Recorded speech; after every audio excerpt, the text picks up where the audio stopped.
has honestly been years since we first took a look at this story we're about to talk about today, but even now, I still get comments asking for the next installment.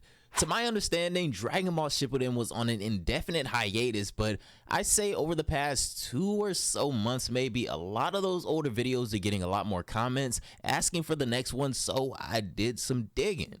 Thanks to you guys, not only did I manage to find the creator, but Dragon Ball Shippuden seems to be continuing as well, and we have quite a bit of catching up to do. When we last left off in Dragon Ball Shippuden, and if you want to catch up, the link to the entire playlist will be up above.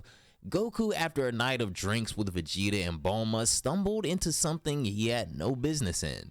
He would waltz into the basement of Capsule Corp and unknowingly just kind of hurls all over Bulma's trans-dimensional machine, setting off an adverse reaction. And when Goku wakes up, well, this definitely isn't West City anymore. Goku awakens in the Land of Fire, a completely different realm from his home, but at first, he doesn't seem too extremely worried as he begins to journey around for people to find. He first runs across 2 Akatsuki members, as this should give some relative idea of the time period he's landed in, but the 2 people he approaches are none other than Hidan and Kakuzu. Goku obviously would go on to make a fool of these 2 and then continue his travels onward. Soon enough, Goku would encounter the village of Konoha, but not before being stopped at the entrance by the village security force. A simple misunderstanding would quickly turn into Goku being attacked by the Leaf Shinobi, and before long, even Asuma shows up. Eventually, when everyone settles down and Goku explains the situation, he even meets Kakashi. Central City, of course, doesn't even exist in this realm, so the 2 Jonin are unable to help Goku at all. Once they report back to Tsunade on the situation and they realize that the Akatsuki are already aware of Goku's existence, Goku tells them to test him as to not worry because he can handle himself. Unaware of his otherworldly power, the Shinobi take him up on his offer, and before you know it, he's on the sparring grounds with Hiashi, Kakashi, and Gai Sensei. Their attacks would prove less than effective on Goku, even with superior teamwork. When Goku takes the offensive position for the first time, he easily sweeps all of them. Even with the 8 gates, Sharingan, and Byakugan active, Goku would eat an entire 8 trigrams combo along with an additional attack from Gai, and is shocked that the ninja are actually able to hurt him. Having his ki blocked off would only prove a momentary issue for Goku, however, because once round 2 begins, Goku starts to get just a tad more serious. Tsunade deems him a fighting genius for how he just dismantled 3 Jonin without so much as a sweat, but Kakashi's trump card may very well shock everyone. When Kakashi activated his full Sharingan prowess, Goku would begin to be sent into a haze as reality distorted around him. All of a sudden, "Wow, what was that?" he asked, shocked but perfectly fine. Kakashi's best genjutsu had failed somehow, unaware of Goku's ability to see through illusions, as he explains that was what is called genjutsu in their realm. This is when they finally realize that they must concede, as their best jutsu are ineffective. Elsewhere, the Akatsuki would gather and discuss the appearance of Biju, as Hidan and Kakuzu inquire with Itachi about their recent encounter. Itachi would be intrigued and kind of want to go find Goku himself to challenge this power of his, and with permission from Pain, they're given 2 weeks for this journey before they're to report back to their regular missions, as to not take away from the time they could be making funds for the organization. When we return to the Leaf Village, being unable to assist Goku in returning to his world, Tsunade sends him off to meet Jiraiya to see if he's able to help in some way, giving Goku a photo of him and sending him on his way. At this same time though, Itachi and Kisame would make their way out in pursuit of this strange warrior. As the 2 shinobi travel throughout the lands, they, along with the Wandering Saiyan, encounter many small towns and villages as the group looks for the Saiyan and the Saiyan looks for the legendary Sani. When they do finally meet, Goku descends upon them, and right away, Samehada is getting eager. Goku's first couple of ki blasts are devoured by the Shark Blade, with Kisame warning him it won't be that easy. Goku is confused that his energy blast just kinda disappeared like that, and it's at this point that Kisame charges at him at full speed with his blade at the ready. All of a sudden, however, the blade stops. However, it seems that Kisame's swing would just miss altogether, as Goku opts to put his bag somewhere safe before it gets ripped up, leaving Kisame stunned at his speed. Even Itachi is impressed at Goku's speed, attributing it to taijutsu skill and immense chakra of his own. Kisame goes on to mock Goku, saying that his speed is great if he just wants to run the whole time, but Goku vanishes again. This time Itachi is able to follow his movements with his eyes, however, and warns Kisame that he's right behind him. When Kisame turns around, Goku is preparing to fire another ki blast right at him, with Kisame barely able to block it with Shark Skin in time. This seems to be just a test from Goku, however, as he analyzes the effects of his ki blast on Kisame's weapon and he begins to understand its power. So it absorbs the ki, he says, and it increases his ki. Almost as powerful as my own ki blast, he thinks to himself.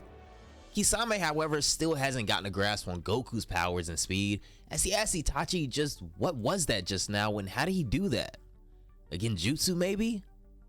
No, he just moves extremely fast, Itachi replies.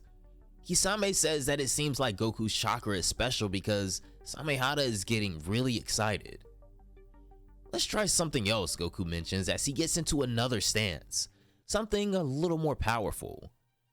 Goku begins preparing his Kamehameha unbeknownst to Kisame, who takes him lightly at first, assuming Goku is so afraid that he's praying now. Wait, Kisame, Itachi calls out to him, this isn't normal. But before Kisame has a chance to heed Itachi's warning, a brilliant blue beam leaves Goku's palms as the Kamehameha rips towards his opponent. No problem at all, Kisame says as he blocks himself with Samehada, who grows aggressively in size in preparation to tank and absorb the beam. As the blast makes contact, Samehada grows wildly bigger and bigger, attempting to tank the majority of the beam, but this attack is something these shinobi have never seen before. Before long, Goku's Kamehameha would overpower both Samehada and Kisame, piercing through the both of them to Kisame's surprise as his great weapon was bested, even after absorbing as much of the attack as possible. Kisame falls lifeless to the ground as blood drips from his mouth after being pierced by the Kamehameha. Then, Goku turns his attention to Itachi and says probably the craziest but most honest thing to come out of his mouth. For your information, he goes on, I can destroy this whole planet if I want to. Our level difference is too high. Stop the massacre and leave me alone. Don't bury me too fast, Kisame says from behind him though. You won't kill me that easily. Behind him, sitting against a tree, Kisame is leaned against an insanely grown Samehada that's recovering his injuries at a rapid pace. Itachi, are you trying to kill me, he asks. Why didn't you use your genjutsu on him? What for, Itachi responds, to which Kisame replies, to keep me alive. I know you're strong, but if I were to die, you'd have trouble meeting your quota. Itachi reminds him that the last time he interfered in one of his fights, however, Kisame made it very clear that he didn't want any help. Goku, however, is still confused as to how this guy is able to survive after having that hole in his stomach like that. Itachi says that he knew Kisame could regenerate, so there were no risks. I'll have to remind you that you're the one who insisted on finding this guy, Kisame says, and you sent me on the front line. You had to help me. This isn't the time to debate, Kisame, Itachi replies. Stay focused on our goal. What are your impressions? From what I could say and analyze, it's bad news, Kisame admits. This guy has to have at least more chakra than both me and you combined. But he's wasteful. I guess nobody ever taught him how to control it. His body is deformed by his muscles. I guess his specialty is taijutsu. He must have brute force that's beyond our imagination. His outfit has a conspicuous color. He's not trying to go unnoticed. He isn't afraid of conflict. With his speed, Itachi comments, he could stop us at any time. He really underestimated us. He's too certain of victory. Too much. He doesn't care about information being exchanged. He's convinced that even if we discover things, we couldn't defeat him. That worries me, he thinks to himself. It's wise not to take any risk. We'll do as usual, he says to Kisame. The fight begins, Itachi says as he activates his Sharingan next. Stranger, he tells him, don't underestimate us. The sky's turning black, Goku says, as it's clear he's already under Itachi's genjutsu. He looks around as things get darker and darker, but Goku still doesn't panic. The setting changes to something of a cemetery, and below him, two hands grab Goku's ankles. In front of him, Frieza rises from the dead, and then Cell and Boo as well. Goku seems to know this is genjutsu though, as he tells them, "You guys are really unlucky. If you would have met me before Tsunade informed me, you would have gotten me," he tells them. "Unfortunately for the both of you, I spent a week in Konoha." Back in reality, however, Kisame is trapping Goku in his giant water prison jutsu. Goku would immediately counter the genjutsu, however, and wakes up right away, but when he does, he finds himself underwater. The genjutsu was only a distraction, he thinks to himself. The real plan was for me to drown while in the illusion. Incredible. "I'm in a giant water bubble," he says after noticing his surroundings. Itachi watches from the outside as Kisame homes in on his prey, saying that it's rare for anyone to escape Itachi's genjutsu. "You're very interesting," he admits. Behind Goku, Kisame has taken on his shark form after merging with Samehada, with Goku assuming he's turned into a Pokemon or something. In this new setting, not only is Goku's breathing impaired, but Kisame is much faster and stronger as well. However, Goku would still outclass them somehow. "Despite my fusion with Samehada," he says, "you managed to dodge my attacks still. Not bad. But I have a surprise for you," he goes on as he swims to the other side of the bubble.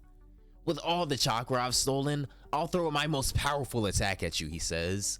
This is when Kisame launches a giant water shark bomb at Goku, who immediately notices that this attack is much stronger and different than before. As the giant shark darts at Goku, his quick thinking has him launch a ki beam at it, but this seems to be just what Kisame wanted. "I suspected you respond with that," Kisame says, "but you're out of luck. This jutsu is special. The more you attack, the more the shark grows and becomes more and more powerful. Without Samehada, this attack is virtually invulnerable, but merged, you're done." The shark continues to grow from Goku's attack as the shark swallows it whole.